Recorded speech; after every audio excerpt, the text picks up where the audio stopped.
नमस्ते बच्चों, हिंदी पाठशाला में आपका स्वागत है।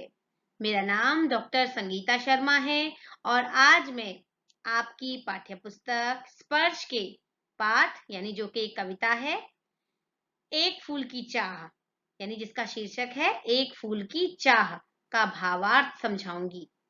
बच्चों, इस कविता के रचयिता श्री सियाराम शरण गुप्त जी हैं। तो आइए पहले कवि के विषय में थोड़ा जान लेते हैं। बच्चों, सियाराम शरण गुप्त जी का जन्म झांसी के निकट चिरगांव में सन 1895 में हुआ था। राष्ट्रकवि मैथिली शरण गुप्त इनके बड़े भाई थे। गुप्त जी के पिता यानी गुप्त जी के जो पिता थे, मैथिली शरण गुप्त जी के जो पिता थे बच्चों, वे कविताएं लिखते थे। इस कारण परिवार में ही इन्हें कविता के संस्कार स्वतः प्राप्त हुए।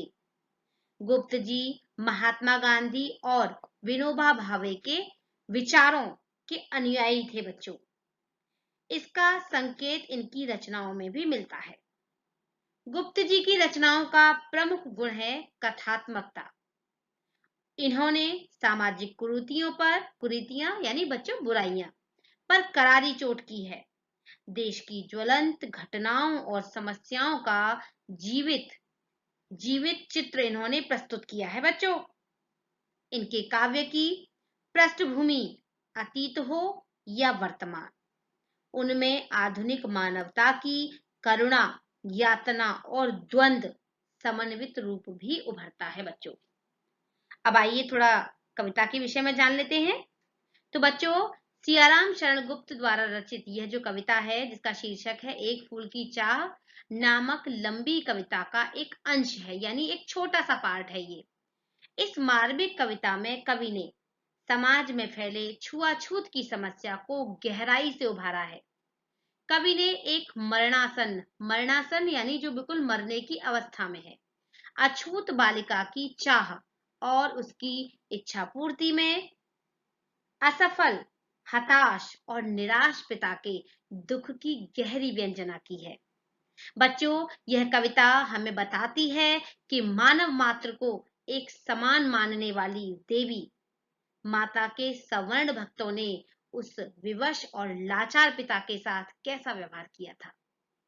समाज में फैली यानी कवि फिर बताते हैं कि समाज में फैली अस्पृश्यता की गहरी खाई में दम तोड़ती उस बालिका की इच्छा और उसके पिता की आंखों में छलकते बेबसी के आंसू पाठकों को भाव विह्वल कर देते हैं बच्चों। तो आइए अब हम इस कविता का क्रमबद्ध भावार्थ समझेंगे। आइए बच्चों शुरू करते हैं। तो बच्चों, उद्वेलित कर अश्रु राशियां हृदय चिताएं धधकाकर महामारी प्रचंड हो फैल रही थी इधर उधर। क्षीण कंठ मृतवत्साओं का करुण रुदन दुर्दांत नितांत भरे हुए था निज कशरव में हाहाकार अपार अशांत। तो बच्चों, पहले कठिन शब्द का अर्थ जान लेते हैं, फिर इसका सरल शब्दों में भावार्थ जानेंगे। तो बच्चों, उद्वेलित का मतलब होता है, अर्थ होता है भाव विहल होना, और अश्रु राशियां यानी आंसुओं की झड़ी, हृदय चिताएं यानी चिता के समान जलता हुआ हृदय, और हृदय चिताओं में बच्चों हमारा रूपक अलंकार है यानी हृदय रूपी चिताएं। फिर आगे है हमारा यानी धधकाकर यानी सुलगाकर, प्रचंड यानी तीव्र, क्षीणकंठ का अर्थ होता है बच्चों गले का अवरुद्ध हो जाना यानी रुक जाना, करुण रुदन का अर्थ होता है रोने की दर्द भरी आवाज, दुर्दांत का अर्थ है बच्चों भयानक, नितांत यानी बिल्कुल, क्रश का अर्थ होता है बच्चों पतला या कमजोर, रव का अर्थ होता है आवाज या शोर, अपार यानी जिसका कोई पार न पा सके, अशांत का अर्थ होता है बच्चों उद्विग्न। आइए अब सरल शब्दों में इसका अर्थ समझते हैं। तो बच्चों, कवि इसमें कहना चाहते हैं कि यानी चारों ओर महामारी फैली हुई है, यानी जिस समय ये कविता लिखी गई उस समय यह चारों ओर महामारी फैली हुई थी। जिस तरह आज आप लोग देख रहे हैं कि कोरोना महामारी है, उसी तरह से एक महामारी फैली हुई थी उस समय। अनगिनत लोगों की आंखें आंसुओं से भरी हुई थी। यानी उद्वेलित कर अश्रु राशियां हृदय चिताएं धधकाकर, यानी उस समय अनेक लोगों की अनगिनत, यानी जिनकी गिनती नहीं की जा सकती, की आंखों में आंसू भरे हुए थे। हृदय में जलती हुई चिता के समान बिच्छुओं की आग जल रही थी, यानी लोग मर रहे थे और उनके बिछुड़ने से जो बचे हुए लोग थे वो क्या है, वो रो रो कर अपने प्राण दे रहे थे, यानी वो उनकी बिछुओं में जल रहे थे, वियोग में जल रहे थे। जिस माँ की फिर क्या है, महामारी प्रचंड हो फैल रही थी उधर उधर, यानी चारों तरफ महामारी जो है वो अपना विकट रूप लेकर के चारों तरफ फैल रही थी। फिर क्या है बच्चों, जिस माँ की संतानें महामारी की भेंट चढ़ गईं, यानी जिस माँ की संतानें उस महामारी के समय भेंट चढ़ गईं, यानी मर गईं, ऐसी माताएं दर्द भरी आवाज में सिसक रही थी। यानी क्षीण कंठ मृतवत्साओं का करुण रुदन दुर्दांत नितांत, यानी वो अपने बच्चों के बिछड़ने से वो दर्द भरी आवाज में रो रही थी। उनकी दर्द भरी सिसकियों में अनगिनत लोगों के मन का हाहाकार और अनंत वेदना छिपी हुई थी। अर्थात अनगिनत अनगिनत लोगों ने महामारी की चपेट में अपने संबंधियों को खो दिया था। भरे हुए था निज कशरव में हाहाकार अपार अशांत, यानी अपने सगे संबंधियों को खो दिया था। उनके मन में निराशा का घोर अंधकार समाया हुआ था बच्चों। इसका भाव सौंदर्य जान लेते हैं बच्चों। कथानक शैली यानी कथात्मक शैली में ये रचित इस काव्यांश में महामारी के वीरभत्स रूप का चित्रण किया है। वीरभत्स यानी भयानक, भयानक रूप से चित्रण, यानी भयानक रस का इसमें चित्रण किया गया है बच्चों। आगे जानते हैं। बहुत रोकता था सुखिया को, न जा खेलने को बाहर, नहीं खेलना रुकता उसका, नहीं ठहरती वह पल भर। मेरा हृदय कांप उठता था, बाहर गई निहार उसे, यही मनाता था कि बचा लूं किसी भांति इस बार उसे। कठिन शब्दों का अर्थ जान लेते हैं बच्चों। हृदय कांप उठना यानी भयभीत हो जाना, डर जाना। मनाता यानी मैं ईश्वर से प्रार्थना करता।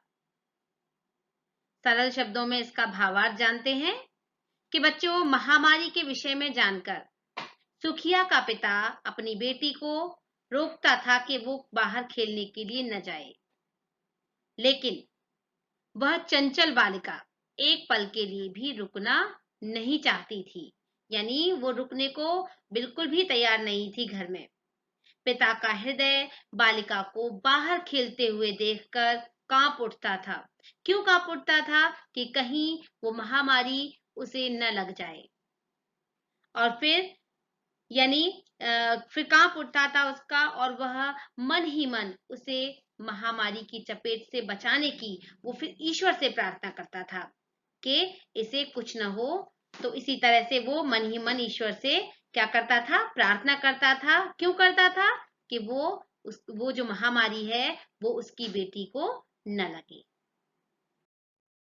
आगे, भीतर जो डर रहा छिपाए, हाय वही बाहर आया, एक दिवस सुखिया के तन को ताप तप्त मैंने पाया। ज्वर में विह्वल हो बोली वह, क्या जानू किस डर से डर, मुझको देवी के प्रसाद का एक फूल ही दो लाकर। कठिन शब्दों का अर्थ जान लेते हैं बच्चों। तनु का अर्थ होता है शरीर, विह्वल यानी पीड़ित, ताप तप्त यानी ज्वर से जलते हुए। सामान्य शब्दों में इसका भावार्थ जानते हैं, यानी सरल शब्दों में। तो बच्चों, कवि कहते हैं कि उसके मन में जो डर समाया हुआ था, किसके मन में? उसके पिता के मन में, यानी सुखिया के मन में, सुखिया के पिता के मन में। वही क्या हुआ? प्रत्यक्ष यानी सामने आ गया। एक दिन उसने सुखिया के शरीर को ज्वर से तपते हुए पाया, यानी उसे ज्वर चढ़ गया, यानी उसे बुखार आ गया। तीव्र ज्वर से जलते हुए उसने अपने पिता से आग्रह किया, यानी उसने अपने पिता से रिक्वेस्ट की कि वे उसे देवी के मंदिर का एक, यानी देवी के मंदिर से देवी के प्रसाद रूपी एक फूल उसे ला कर दे, यानी देवी के प्रसाद का एक फूल उसे ला करके दे। उसकी बेटी ने ये अपने पिता से आग्रह किया, प्रार्थना की। क्रमशः कंठ क्षीण हो आया, शिथिल हुए अवयव सारे, बैठा था नव नव उपाय की, चिंता में मैं मन मारी। जान सकाना प्रभात सजग से, हुई अलस कब दोपहरी, स्वर्ण घनों में कब रवि डूबा, कब आई संध्या गहरी। तो पहले कठिन शब्दों का अर्थ जान लेते हैं बच्चों। कंठ क्षीण होना यानी गले की आवाज का रुक जाना। स्वर्ण घनों में यानी सोने का रंग धारण किए हुए बादल, यानी स्वर्ण माने सोना, और घनों में यानी बादल, यानी जो सोने के रंग जैसे बादल। सरल शब्दों में इसका भावार्थ जान लेते हैं बच्चों। तो कवि कहते हैं कि बीमारी के कारण जो उसकी जो जो बच्ची थी, उसकी आवाज जो है वो मंद पड़ती चली जा रही थी। उसके अंग जो है वो ढीले यानी कमजोर पड़ने लगे थे बच्चों। अर्थात उसका खेलना बोलना कम कर दिया, यानी वो अब क्या है, वो एक मरणासन वाली स्थिति में है। तो उसने वो कम कर दिया, बोलना भी कम कर दिया उसने। वह बिस्तर पर बैठी रहने लगी।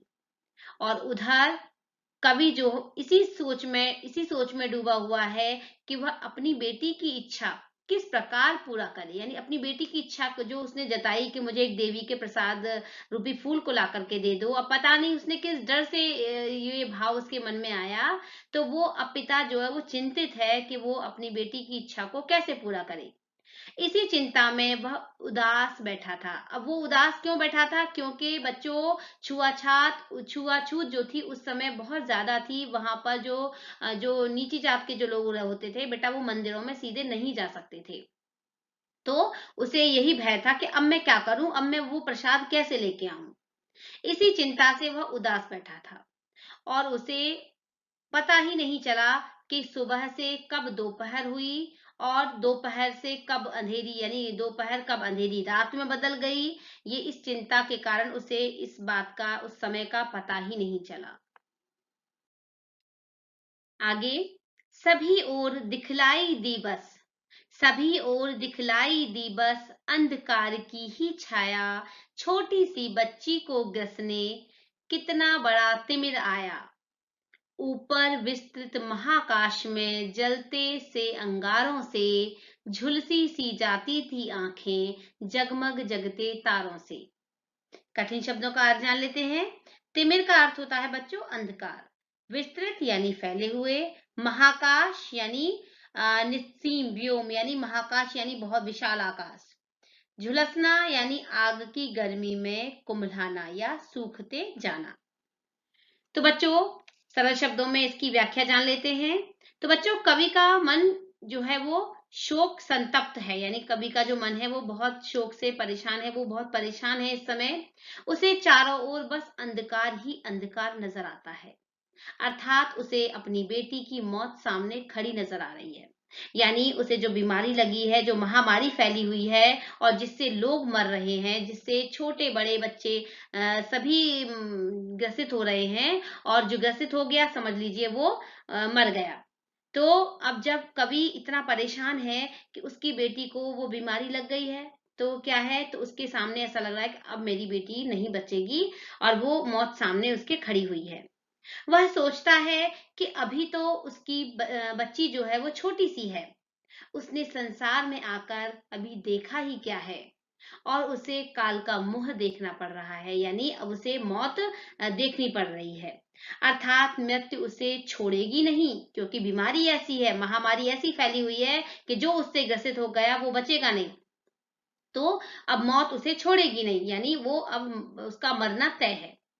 कवि को प्रकृति भी विकराल रूप में दिखाई देती है। प्रकृति यानी चांदनी रात भी, जो तारे टिमटिमा रहे हैं, वो रात भी उसे अंगारों की तरह से प्रतीत हो रही है। ऐसा लग रहा है कि उससे वो तारे जो हैं, वो अंगारे रूपी तारे जो हैं, वो उसे जला रहे हैं, वो उसे झुलसा रहे हैं।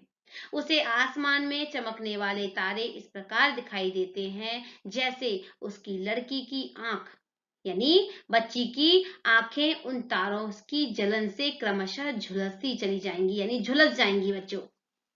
तो बच्चों ये छोटी सी, जलते से, झुलसी सी आदि में बच्चों उपमा अलंकार का बहुत सुंदर चित्रण किया गया है। जगमग जलते में बच्चों अनुप्रास अलंकार का बहुत सुंदर चित्रण किया गया है और इसकी जो भाषा है वो कैसी है, सहज और सरल तथा सटीक है बच्चों। आगे, देख रहा था जो सुस्थिर हो, नहीं बैठती थी क्षण भर, हाय वही चुपचाप पड़ी थी, अटल शांति सी धारण कर। सुनना वही चाहता था मैं, उसे स्वयं ही उकसाकर, मुझको देवी के प्रसाद का एक फूल ही दो लाकर। कठिन शब्दों का अर्थ जान लेते हैं। सुस्थिर का अर्थ होता है बच्चों बिल्कुल स्थिर, उकसाकर यानी उसे उत्तेजित कर। सरल शब्दों में इसकी व्याख्या जान लेते हैं। तो बच्चों यहाँ पर कवि अपनी बेटी को देखकर व्याकुल हो उठता है और वह कहता है और वो देखता है कि जो बच्ची क्षण भर भी एक जगह नहीं ठहरती थी। आप जानते हैं बच्चों, छोटे बच्चे जो होते हैं ना वो एक जगह नहीं रुकते। यदि वो स्वस्थ हैं तो वो एक जगह नहीं रुकेंगे, वो कभी कहीं वो रुक ही नहीं सकते एक जगह। तो वैसे ही जो सुखिया की जो जो सुखिया थी, जो उसकी बेटी थी कवि की, तो क्या है वो भी एक पल भी कहीं नहीं ठहरती थी, वो बहुत चंचल थी और अब वो चुपचाप लेटी हुई है। उसकी उसकी घूमने फिरने और बोलने की शक्ति समाप्त होती जा रही है, यानी न तो वो चल फिरने लायक है, न वो बोलने लायक है और उसकी जो शक्ति है, जो भी उसकी एनर्जी है, जो ऊर्जा है, वो खत्म होती जा रही है। उसे अपनी बेटी की पुरानी चपलता यानी चंचलता याद आने लगती है बच्चों और वह बेचैन हो उठता है कि कहाँ तो ये इतनी चंचल थी और आज बिल्कुल इतनी शांत भाव से बिल्कुल बिस्तर पर लेटी हुई है। तो वो इस बात से बहुत बेचैन हो उठते हैं देखकर। वह उसके बतियाने के लिए मतलब उकसाते हैं उसे, यानी उसे कुछ न कुछ ऐसे बातें करते हैं जिससे वो बोलने के लिए कुछ बोले, पर वह बोलती नहीं है। कवि का हृदय उसे उकसाकर उसके मुख से उसके देवी के प्रसाद वाले फूल की तमन्ना को, यानी जो उसकी फूल की जो तमन्ना है उस बच्ची की, उस तमन्ना को दोबारा सुनना चाहते हैं कि यानी वो दोबारा से कहे कि पिताजी या पापा मुझे वो फूल दोबारा से, मतलब मुझे वो फूल ला करके दो, मुझे प्रसाद चाहिए। पर एकदम शांत रहती है, यानी वो उकसाने पर भी, लेखक के उकसाने पर भी, उसके पिता के उकसाने पर भी वो कुछ नहीं बोलती और वो एकदम शांत रहती है बच्चों। आगे जानते हैं। ऊंचे शैल शिखर के ऊपर मंदिर था विस्तीर्ण विशाल, स्वर्ण कलश सरसिज विहसित थे, पाकर समुदित रवि कर जाल। दीप धूप से आमोदित था मंदिर का आंगन सारा, गूंज रही थी भीतर बाहर मुखरित उत्सव की धारा। तो बच्चों प्रस्तुत जो हमारा जो ये पद्यांश है, इसमें कवि ने मंदिर का जीवंत यानी जीवंत चित्रण प्रस्तुत किया है।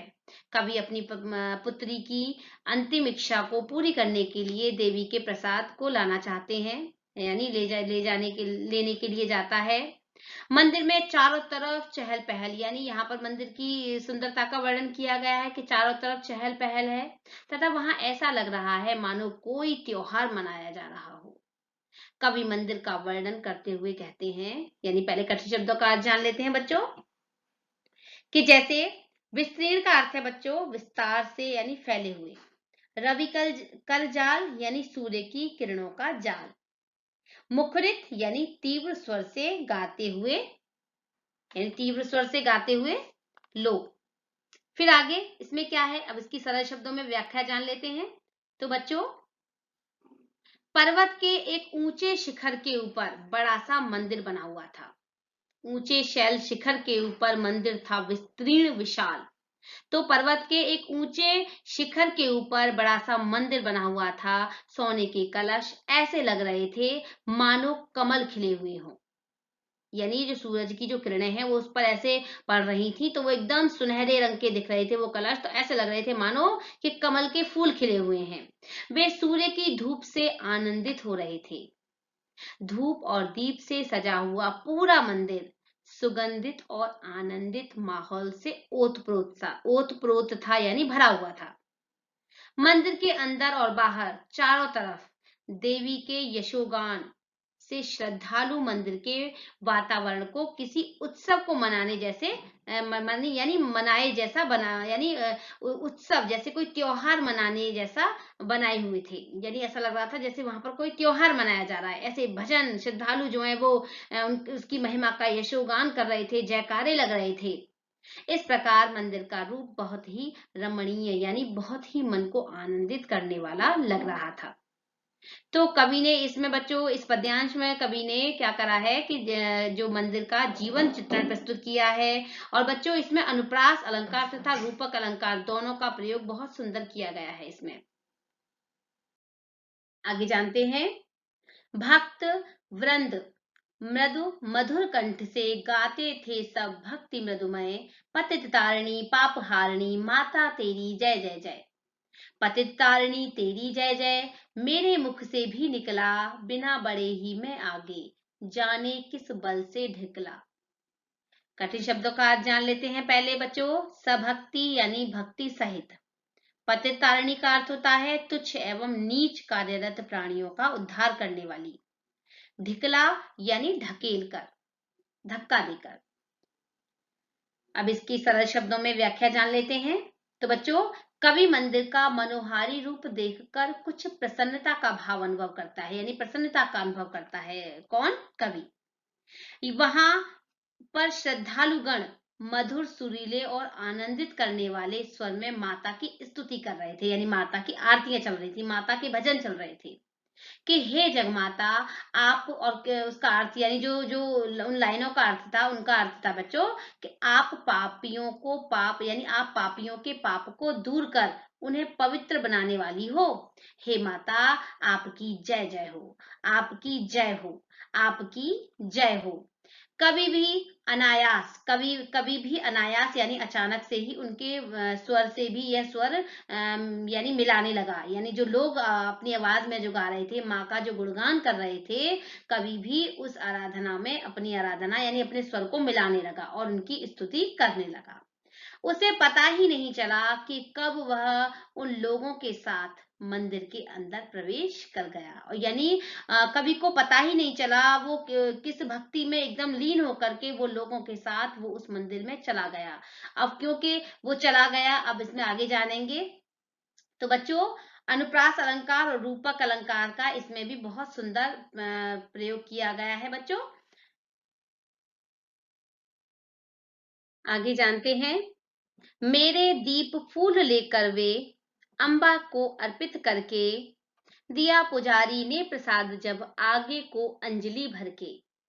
भूल गया उस काले ना झट, परम लाभ सा पाकर मैं, सोचा बेटी को माँ के ये पुण्य पुष्प दूं जाकर मैं। तो बच्चों, इस प्रस्तुत पद्यांश में कवि ने मनवांछित फल यानी जो वो फूल प्राप्त करना चाहता है, यानी देवी के प्रसाद स्वरूप जो फूल प्राप्त करने का इस पद्यांश में विवरण किया गया है, यानी वर्णन किया गया है। तो पहले कठिन शब्दों का अर्थ जान लेते हैं। अर्पित का अर्थ होता है बच्चों समर्पित। परम लाभ सा यानी जीवन का सर्वोत्तम लाभ, यानी उसे जीवन का सर्वोत्तम लाभ मिल गया।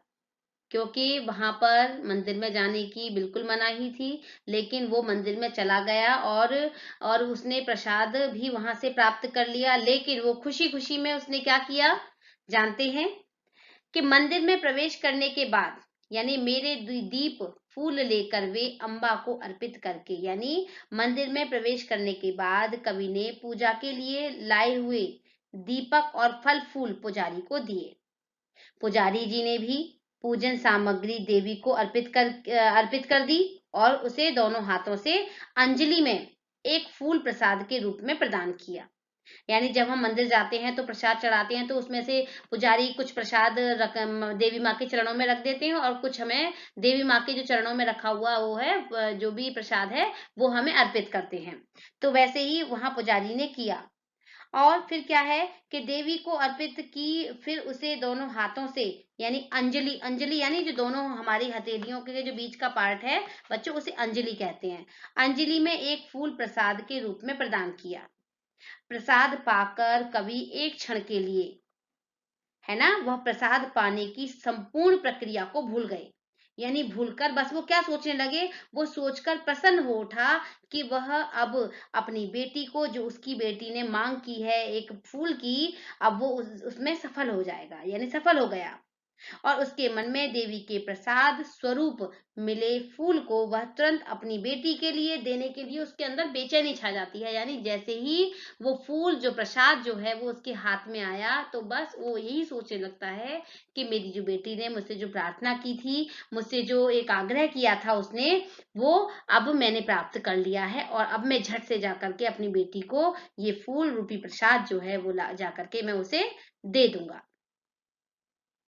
उसके बाद जानते हैं, सिंहपौर तक भी आंगन से, सिंहपौर तक भी आंगन से नहीं पहुंचने में पाया, सहसा यह सुन पड़ा कि कैसे यह अछूत भीतर आया, पकड़ो देखो भाग न जावे, बना धूर्त यह है कैसा, साफ स्वच्छ परिधान किए हैं, भले मानुषों के जैसा।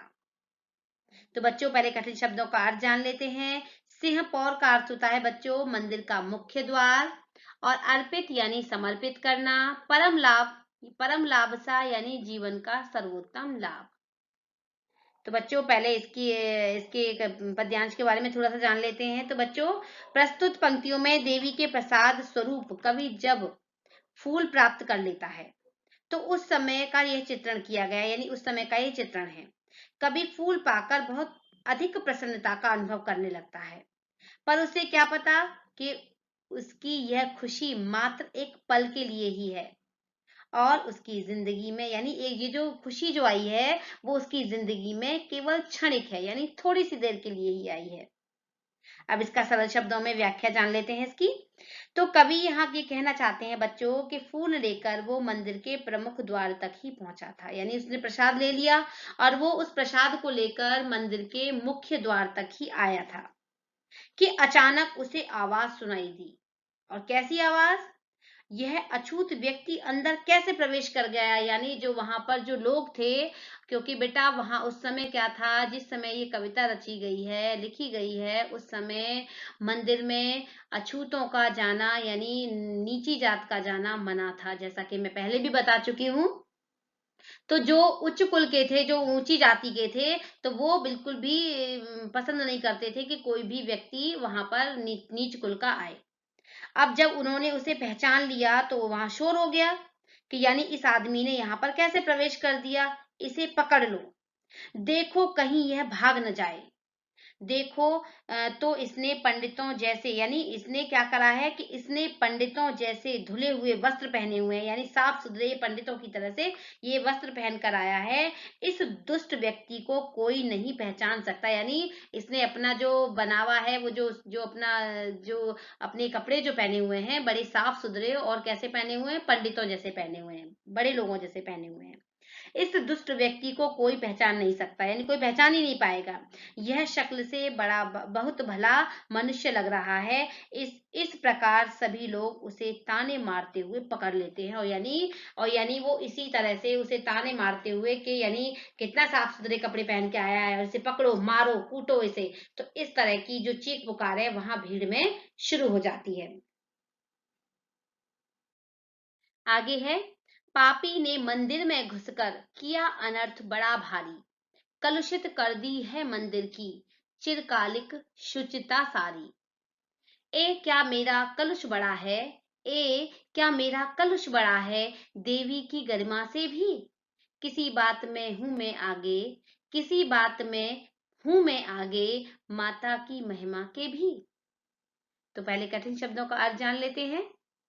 तो बच्चों, इसमें जैसे अनर्थ यानी पाप, कलुषित यानी दूषित, शुचिता यानी पवित्रता, चिरकालिक यानी जो लंबे समय से चली आ रही है वो शुचिता यानी पवित्रता। तो अब पहले इसका सरल शब्दों में भावार्थ जान लेते हैं। तो बच्चों, मंदिर में बैठे हुए श्रद्धालु उसे भला बुरा कहने लगते हैं। वे कहने लगे कि इस पापी ने मंदिर में प्रवेश करके बड़ा अनर्थ किया है, यानी बहुत बुरा कर दिया इसने मंदिर में प्रवेश कर लिया तो। बहुत दिनों से, यानी बहुत प्राचीन काल से इस मंदिर की जो पवित्रता है वो बनी हुई है, यानी कोई भी नीच कुल का इस मंदिर में नहीं आया। बहुत दिनों से इस मंदिर की जो पवित्रता हम लोगों ने बना रखी है, इसने एक पल में उस चिरकालिक पवित्रता को नष्ट कर दिया, यानी खत्म कर दी वो उसकी पवित्रता, यानी मंदिर को अपवित्र कर दिया उसने अपने कदम रख करके। कवि मन में विचार करता है कि देवी तो सबके, यानी ईश्वर तो सबके लिए है। ईश्वर ने थोड़ा ना बंटवारा करके भेजा है कि ये नीच कुल का है, ये पूजा करेगा मेरी या ये नहीं करेगा। तो कवि मन में विचार करता है कि देवी तो सबसे पवित्र, श्रेष्ठ और सारे संसार की माता है, तो यानी वो कैसे बट सकती है कि ये पूजेंगे और ये नहीं पूजेंगे। फिर वो कहते हैं, क्या मेरा अछूत होने का पाप देवी के गौरव में से बढ़कर है? यानी मेरा अछूत होना, क्या ये जो बात है, क्या ये जो मेरा पाप है ये देवी के गौरव से बढ़कर है? क्या मेरा जो पाप माता की महिमा से बड़ा है? यानी मेरा जो पाप है वो ज्यादा बड़ा है माता की महिमा से? बताइए, नहीं ना। अर्थात अगर देवी की, यानी देवी ही अछूतों को पापी समझकर दूर हो जाएंगी, तो रक्षा कौन करेगा? यानी फिर ईश्वर, फिर वो ईश्वर कौन कहलाएगा? फिर आगे जानते हैं। माँ के भक्त हुए तुम कैसे, करके यह विचार खोटा, माँ के सम्मुख ही माँ का तुम गौरव करते हो छोटा। कुछ न सुना भक्तों ने झट से, मुझे घेर कर पकड़ लिया, मार मार कर मुक्के घूसे, धम से नीचे गिरा लिया, यानी धम से नीचे गिरा दिया। तो पहले कठिन शब्दों का अर्थ जान लेते हैं बच्चों। खोटा का अर्थ होता है बच्चों तुच्छ, सम्मुख यानी सामने, मुक्के घूसे यानी हाथापाई की, हाथ से घूसे मारे, और हाथ पैर यानी हाथापाई की उन्होंने, किन्होंने? लोगों ने। तो अब कवि यहाँ ये कहना चाहते हैं, कवि उन श्रद्धालुओं से कहते हैं, यानी जो अपने आप को बड़ा भक्ति से, सब ये जानते हैं कि हम सबसे ज्यादा ईश्वर की भक्ति करते हैं, उन श्रद्धालुओं से कहते हैं कि तुम क्या पूजा पाठ करते हो, यानी तुम क्या पूजा पाठ करते हो? तुम्हें तो माँ की महिमा का ज्ञान ही नहीं है। यानी ईश्वर क्या हमसे ये कहता है कि ये नीच है, इसे इसे भगाओ, और ये ऊंच है तो इसे घर में घुसा लो? ईश्वर तो नहीं कहता ना। तुमने हमारे साथ ऐसा करके माँ का अपमान कर रहे, यानी तुम मेरे साथ ऐसा करके मुझे मंदिर से निकाल करके, और मैं अगर मंदिर में चला भी गया तो मुझे मार करके तुम पाप कर रहे हो, यानी तुम उस माँ का अपमान कर रहे हो। अगर देवी माता का मंदिर मेरे आने से अपवित्र हो जाएगा, तो देवी उसे स्वयं पवित्र कर देगी। यानी कहते हैं ना कि हम गंगा स्नान करने जाते हैं तो गंगा में हमारे पाप धुलते हैं। अगर हम कहें कि अगर तो गंगा मैया तो सबके पापों को हर लेती है ना, खत्म कर देती है ना। ऐसा तो नहीं है कि वो खुद पापिन हो जाती है, ऐसा नहीं है ना। तो वैसे ही उसे स्वयं पवित्र कर देगी। अर्थात देवी की महिमा ही ऐसी है कि वह जहां भी रहती है वहां पवित्रता ही पवित्रता रहती है। यानी जो गंगा में स्नान करता है या मंदिर में जाता है, माँ की आराधना करता है, वो क्या करता है? उनके पापों को, उनके कष्टों को हर लेती है माँ तो। और यानी फिर क्या है, वो पवित्र ही पवित्र कर देती है, चाहे कितनी से बड़ा पापी क्यों ना हो। अगर वो माता के चरणों में अपना शीश झुकाता है तो माँ उसे भी क्षमा कर देती है। कवि का कहने का भाव ये है, तुम माँ के मंदिर में बैठकर ही माँ का अपमान कर रहे हो। भला जो जो माँ पापियों के पाप को धोती है, वह किसी पापी के मंदिर में आने से कैसे अपवित्र हो जाएगी? परंतु उन लोगों ने उसकी एक न सुनी। यानी ये जो भाव अपने मन में अंदर लिए हुए है ना, वो जो लोग उसे मार रहे हैं और वो अपनी बातों को कहने की कोशिश कर रहा है, लेकिन उन लोगों में से, उन निर्दयी लोगों में से किसी ने भी उसकी पुकार को नहीं सुना और उसे चारों तरफ से घेर कर पकड़ लिया। उसकी उन्होंने बुरी तरह पिटाई की और उसे अधमरा करके, यानी अब वो आधा मरा है आधा जीवित है, अधमरा करके जमीन पर ही पटक दिया। इस प्रकार उस अछूत की अकारण ही दुर्गति हो गई। यानी दुर्गति हो गई, यानी वो बिल्कुल मरणासन वाली स्थिति में हो गया। अब उसने ऐसा क्या पाप किया था? क्या ईश्वर केवल एक ही का है? नहीं ना। तो देवी के मंदिर में एक निर्दोष व्यक्ति की पिटाई हुई, जो केवल माँ के प्रसाद के लेने के लिए, यानी माँ का प्रसाद ही लेने के लिए वो वहां पर केवल आया था।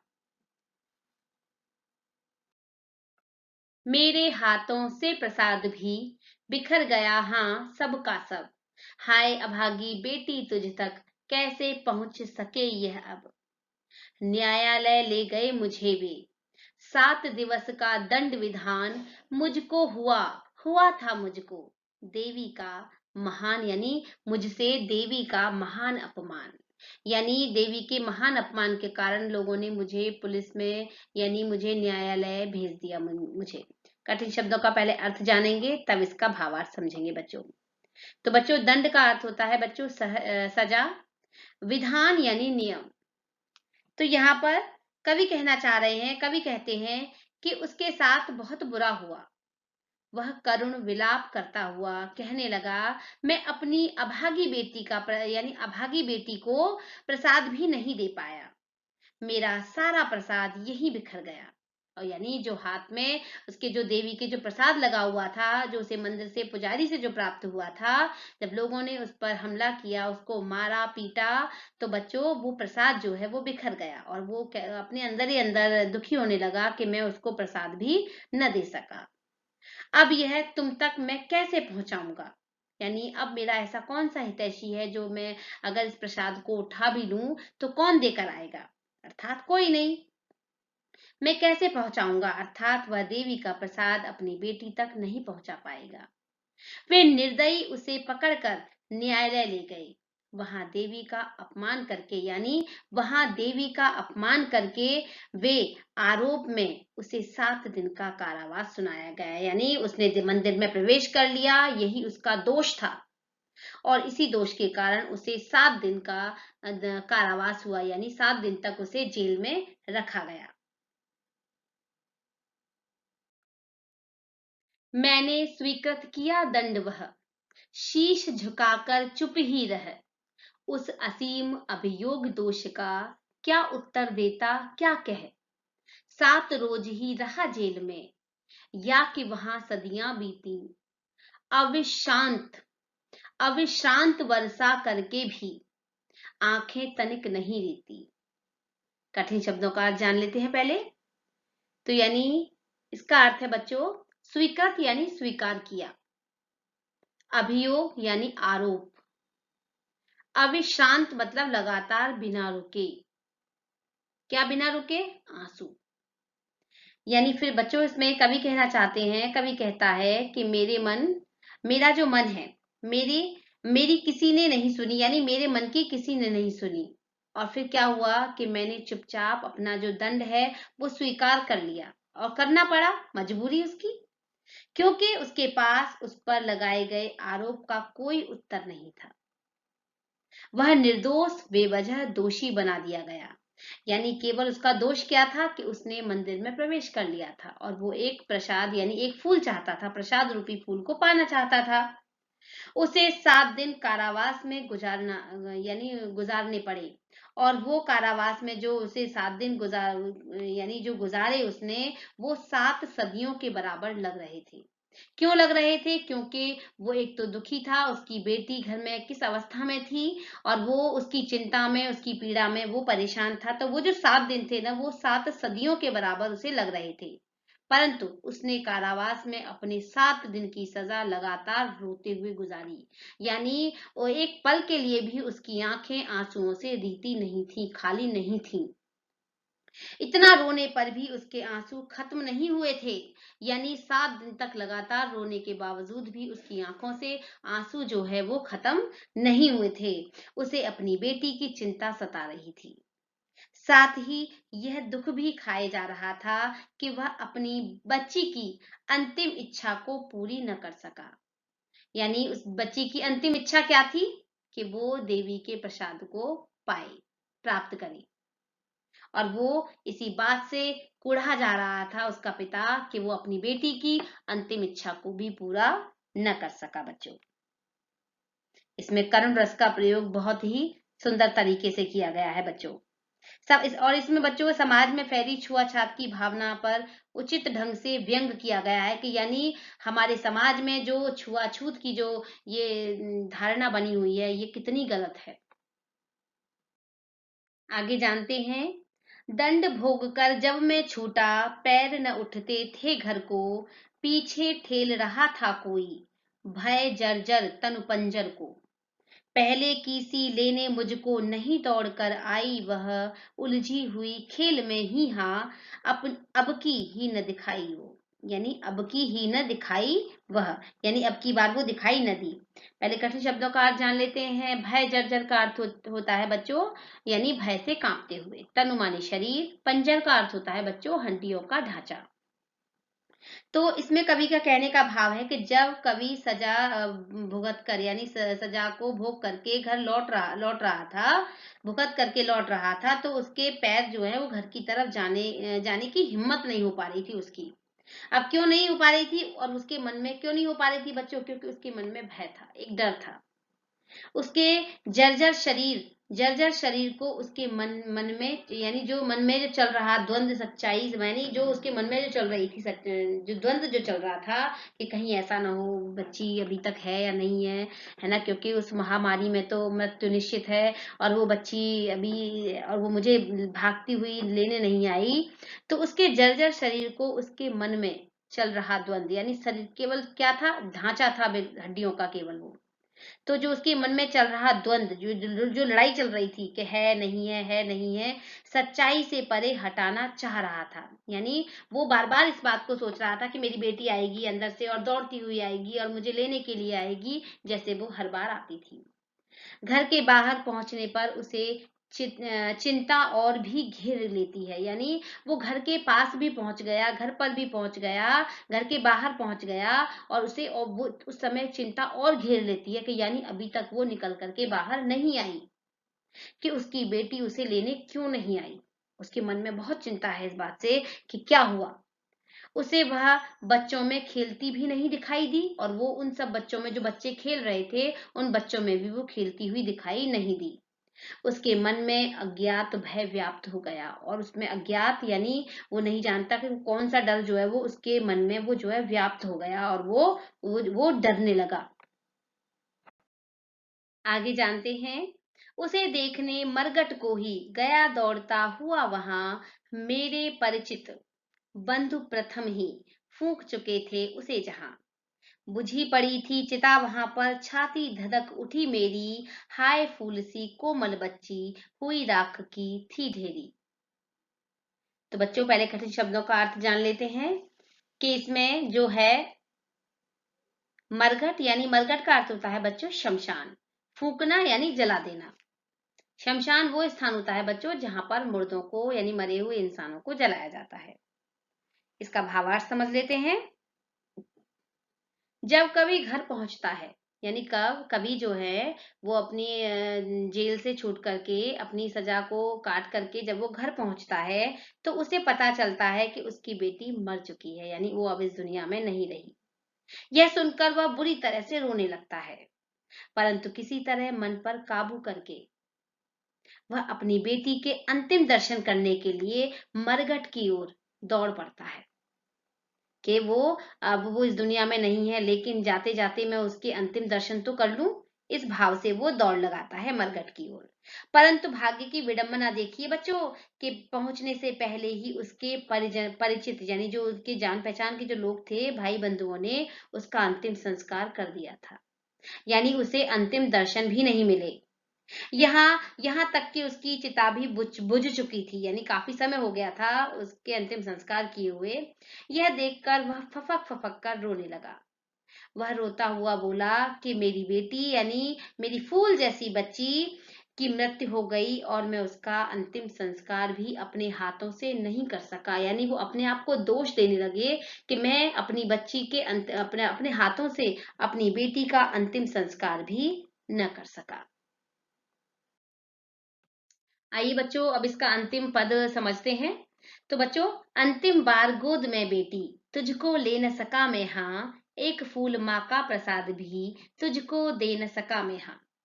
तो बच्चों, कवि रोता हुआ कहता है कि हे पुत्री, मैं अंतिम समय पर भी, यानी अंतिम यानी जब तुम्हारे प्राण निकले, मैं तुम्हें अपनी गोद में नहीं ले सका। और मेरा भाग्य देखो कितना खोटा है, बहुत ही खोटा है मेरा भाग्य। वह पश्चाताप करता है और पश्चाताप की अग्नि में जलता है। और रोता है कि मैं अपनी बेटी को देवी माता के प्रसाद का फूल भी लाकर नहीं दे सका। तो बच्चों, ये जो कविता है वो यह पूरी जो कविता है तत्सम प्रधान है तथा खड़ी बोली में लिखी गई है। और यह कविता बच्चों समाज पर कटाक्ष करती है और किस छूत पर कटाक्ष करती है कि किस तरह से देखो समाज में छुआछात व्याप्त थी उस समय पर, अब तो नहीं है खैर। तो मुझे बच्चों पूरा विश्वास है कि ये कविता आपको समझ में आई होगी। धन्यवाद।